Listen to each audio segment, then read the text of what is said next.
murmure son destin sur les océans, comme dans tous ses rêves d'enfant. Vaillant capitaine, sur la mer profonde, il partit vers l'inconnu et découvrit le nouveau monde.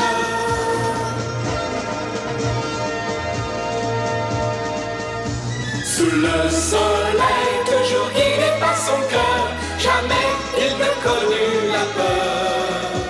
Les souverains d'Espagne lui donnèrent la mission de porter bien haut leur drapeau. Malgré les tempêtes, sur la mer profonde, il partit vers l'inconnu et découvrit le nouveau monde.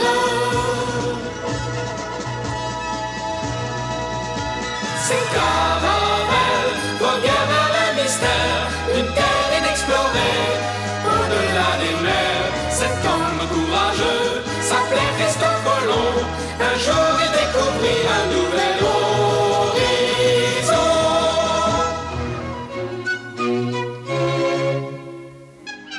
La guerre pour la succession au trône de Castille avait débuté en 1475.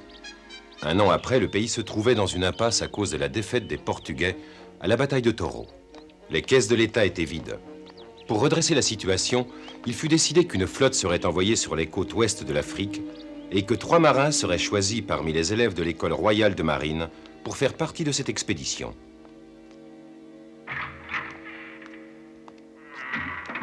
Qui êtes-vous? Je m'appelle Christophe Colomb. J'ai appris qu'on préparait une expédition vers la Guinée. Je suis venu vous dire que j'aimerais en faire partie. Les enseignants sont seuls juges pour le choix des partants. Ce choix a déjà été fait, c'est trop tard. Voici les 3 élèves désignés pour embarquer. Quel rustre ce colon! Voilà un étranger sans titre et sans le sou qui s'introduit dans cette école et qui garde son couvre-chef pour nous parler.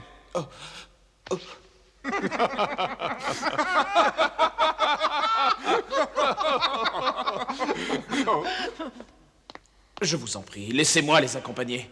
Prenez-moi comme simple marin. Non.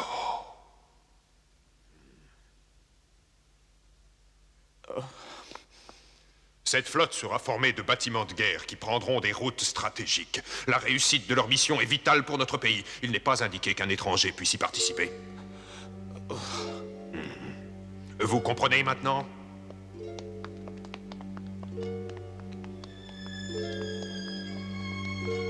Attendez, puis-je vous poser une autre question?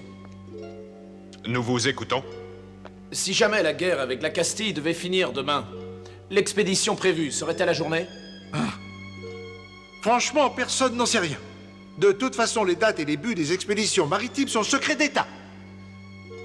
Si je comprends bien, aucun de mes efforts ne sera pris en compte puisque je suis un étranger et un homme du peuple. Estimez-vous heureux d'avoir été admis dans l'école. Vous ne le devez qu'au père Martins. N'avez-vous rien d'autre à nous dire? J'en ai terminé.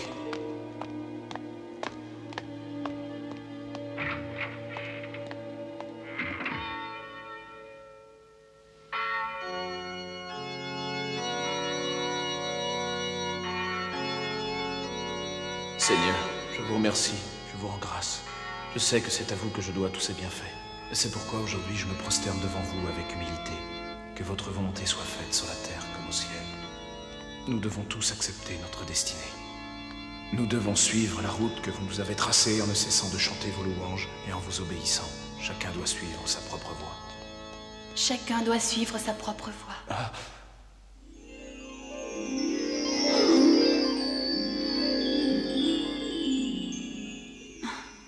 Je vous en prie, veuillez m'excuser. Ce n'est rien, je venais de terminer ma prière.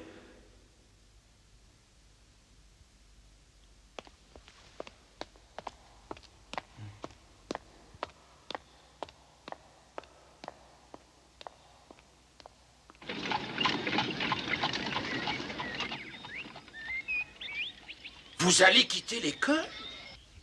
Oui. Vous voulez embarquer tout de suite? Cela prouve que vous avez une vocation de vrai marin. Je vous félicite.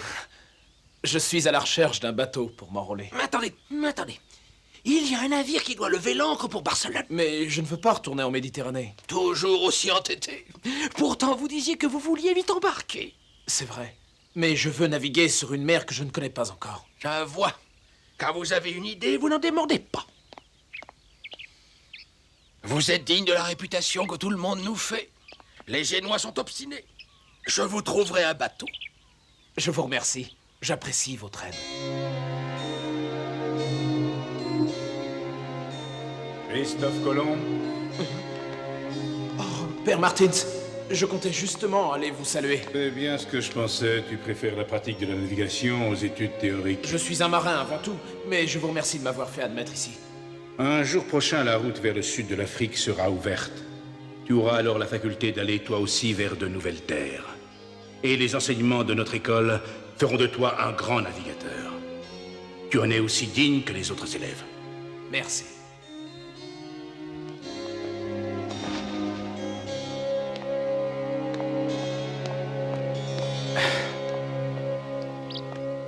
Les voyages d'exploration vers l'Afrique ont été interdits pendant longtemps. Mais ils sont à nouveau autorisés par le roi. Vous avez enfin la chance de pouvoir réaliser ce dont vous rêviez depuis toujours. Les 3 étudiants qui ont été choisis seront les premiers à recevoir l'honneur d'entreprendre ce voyage.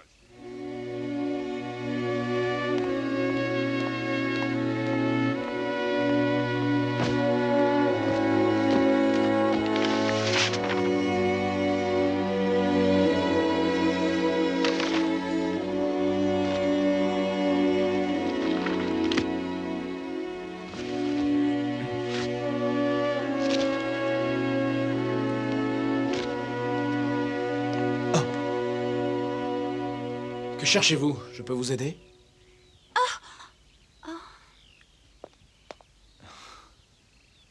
Oui, merci, je cherche un livre sur l'île de Madère. Il en existe un, en effet, mais vous ne pouvez pas le trouver sur ces étagères. Et pourquoi cela? Parce que c'est moi qui l'ai. J'en ai eu besoin pour mes recherches.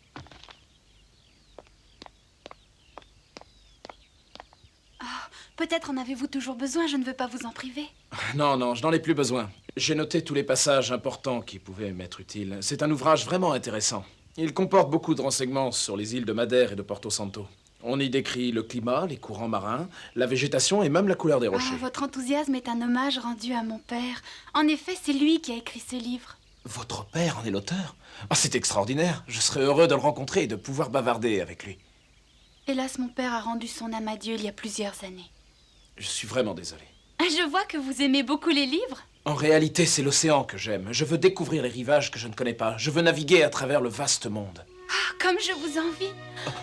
Si j'étais un homme, je voudrais moi aussi devenir un navigateur. Mon père était déçu de n'avoir qu'une fille. Avez-vous lu le livre des merveilles de Marco Polo? Oh oui, le livre du vieux messire Miglione. À mon avis, il avait tendance à exagérer. 1 million de ceci, 1 million de cela. J'ai entendu dire que son histoire était plutôt douteuse. C'est faux! Son livre retrace fidèlement ses voyages. Vous êtes comme ces capitaines qui refusaient de passer l'équateur parce qu'ils craignaient d'être brûlés par le soleil. Vous accordez du crédit à tous ces racontards au lieu de vous rendre compte par vous-même. Excusez mon emportement. Mon père aimait beaucoup le livre de Marco Polo. Il y trouvait, disait-il, toutes sortes d'indications très utiles. Oh, ma chère Philippa! Quel bonheur de vous voir!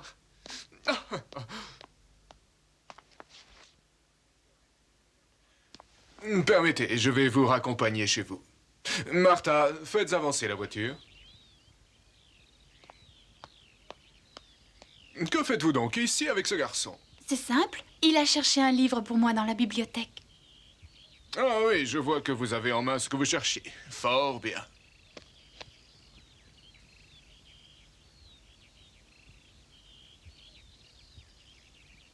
Nous pouvons partir à présent.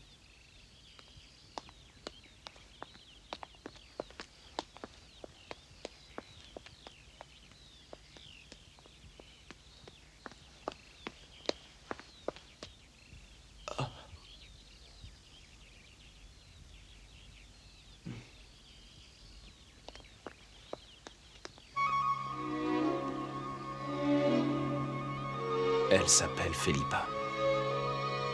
Le livre des merveilles du monde de Marco Polo.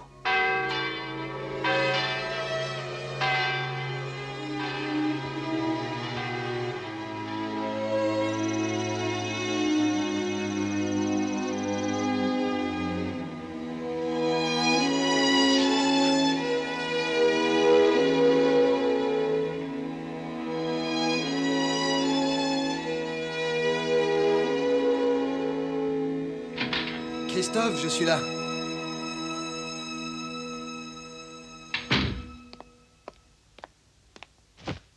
Christophe, Oui, ben, je vois que tu es rentré. qu'est-ce que tu es en train de lire? Le livre de Marco Polo. Voilà que tu t'intéresses tout à coup aux aventures imaginaires de ce vieux messire Milione. Je l'ai emprunté à l'armateur génois. La lecture de ce livre est passionnante. Je m'en étais moqué sans même l'avoir lu, et maintenant, je me sens un peu ridicule. Dire que je m'inquiétais pour toi en pensant te trouver désespéré de ne pas pouvoir partir pour la Guinée. Et en réalité, te voilà en train de lire Marco Polo avec passion.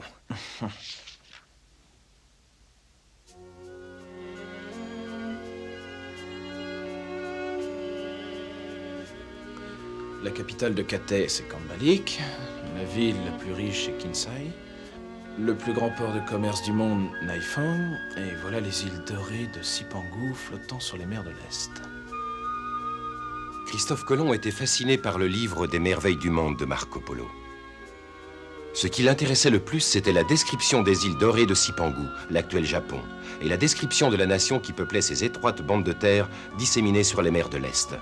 À la lecture de Marco Polo, Christophe Colomb croyait découvrir le paradis terrestre. Jésus-Christ, notre Seigneur, a été cloué sur la croix pour la rémission de nos péchés.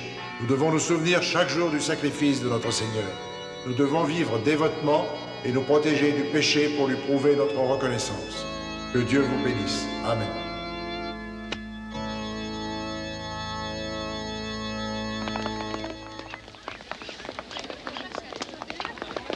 Ça ne va pas? Christophe? Je crois que c'est un signe de Dieu. Excusez-moi. Laissez-moi passer, s'il vous plaît. Mais Christophe! C'est certainement Dieu qui veut que nos chemins se croisent. Ah, le jeune homme de la bibliothèque. Colomb. Je suis Christophe Colomb. Felipa Perestrello et Moniz, nous ne nous étions pas présentés la dernière fois. Non, en effet, et aujourd'hui, je dois vous remercier. J'ai suivi votre conseil, j'ai lu le livre de Marco Polo. C'est assurément un grand livre qui m'a beaucoup appris. Ah, je suis heureuse que vous l'ayez lu. Et je suis confuse d'avoir été aussi grossière avec vous l'autre jour. Oh! Je voudrais tant voguer jusque là-bas. Avec mon navire, je longerai la côte des Indes et je visiterai Sipangu. Mademoiselle Felipa. Pour faire cela, quelle route comptez-vous emprunter? Je me suis laissé dire que vous avez quitté l'école. Chacun doit suivre sa propre voie, c'est ce que disent les Écritures. C'est vrai, chacun doit suivre sa propre voie. Mademoiselle Felipa, votre voiture est avancée et vous attend. Voyez-vous, je n'ai pas encore de capitaine pour le bateau de ma destinée. Oh.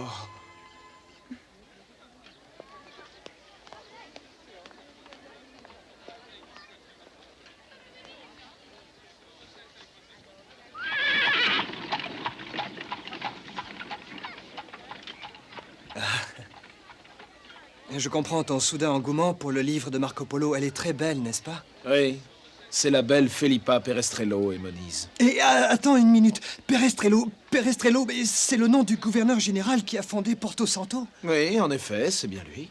Comment ça, c'est bien lui? Tu ferais mieux de ne pas revoir cette jeune fille. Mais pourquoi? Pourquoi? Mais décidément, tu ne veux rien comprendre. Il n'y a que deux familles très puissantes au Portugal et les Perestrello sont une de ces deux familles. Des gens du peuple comme nous ne leur arrive pas la cheville. Je te le répète, tu ferais mieux de l'oublier très vite.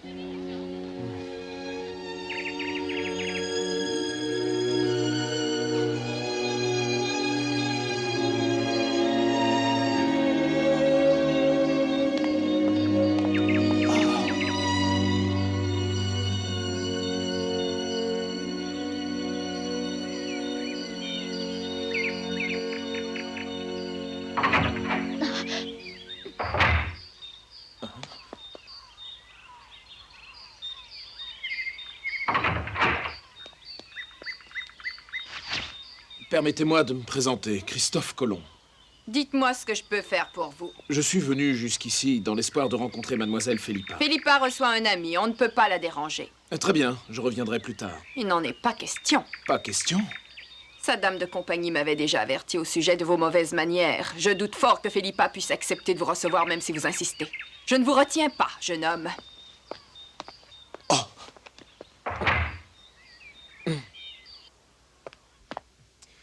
Ah, cher Philippa, un de ces jours je contournerai l'Afrique et je découvrirai la route maritime des Indes. Et ensuite, je ferai honneur à la mémoire de votre père en vous demandant enfin de devenir l'épouse du fameux Fernando d'Ulmo, l'héroïque navigateur portugais. Nous deviendrons une des familles les plus célèbres de tout le Portugal, non, du monde entier. Mère, qui a frappé à notre porte? Un étranger qui prétend s'appeler Christophe Colomb. Il voulait entrer à toute force sans y avoir été invité. Cet individu est vraiment impoli. Et qu'est-il advenu ensuite? Il est reparti. Je l'ai renvoyé, c'est évident.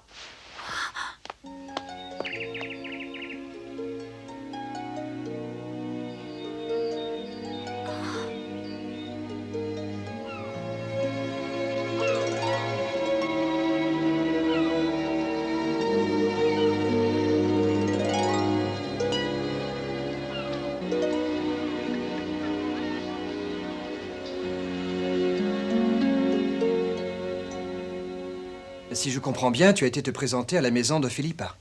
Oui, et j'ai été tout simplement renvoyé. Je te répète le conseil que je t'ai donné, tâche de l'oublier et vite. Je le voudrais bien, mais je ne peux pas. Elle est déjà fiancée, tu devrais le savoir. Tu as fait une enquête? Sa famille l'a engagé à ce vantard d'aristocrate, Fernando d'Ulmo. C'est un des 3 élèves de l'Arsenal qui a été choisi pour l'expédition vers la Guinée. C'était donc lui que Philippa recevait.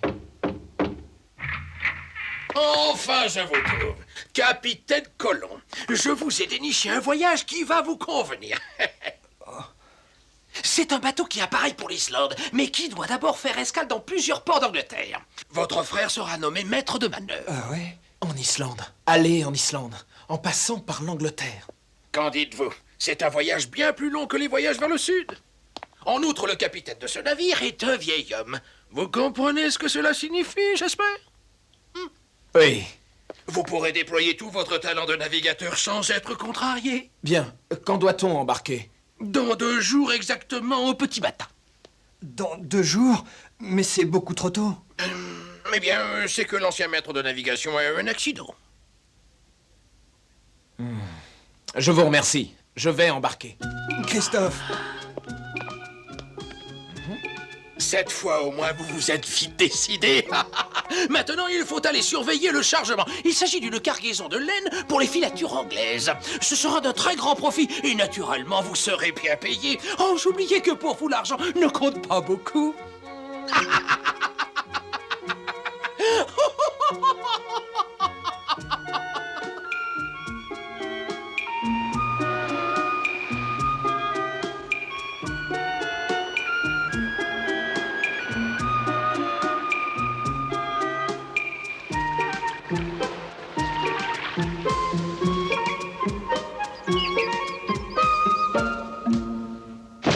Tu es vraiment décidé à y aller?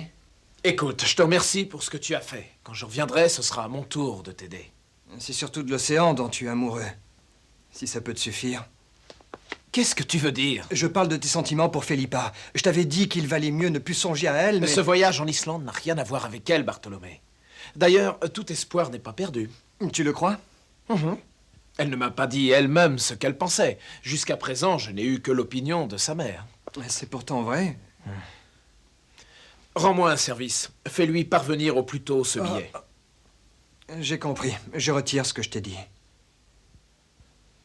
Chère Philippa, ne m'en veuillez pas de mon comportement. Je suis un maladroit et je ne comprends rien à l'étiquette des aristocrates. Mais s'il est vrai que j'aime beaucoup naviguer sur le vaste océan, je viens de découvrir que c'est vous que j'aime plus que tout au monde. J'ai été mis à la porte par votre mère, mais je n'abandonnerai pas tant que je ne connaîtrai pas votre sentiment. Je me sens comme un bateau échoué. Je vous en prie, donnez-moi une chance. Je veux savoir ce que vous pensez de moi, et si vous croyez ce que je vous ai dit. Demain, mon bateau fera voile vers l'Angleterre. Si vous partagez un tant soit peu mes sentiments, j'espère vous voir sur le quai. Vous serez venu me dire au revoir, et je m'en irai avec cette espérance au cœur. Votre Christophe Colomb.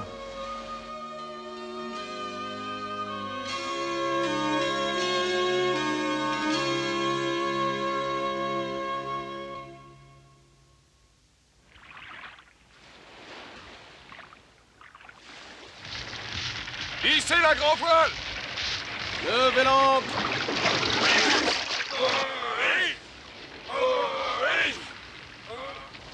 Prêt à parier! Capitaine, nous sommes prêts pour la manœuvre! Très bien, alors mettez cap au nord. Larguez les amarres! Toute voile dehors!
Que Dieu te garde, Christophe.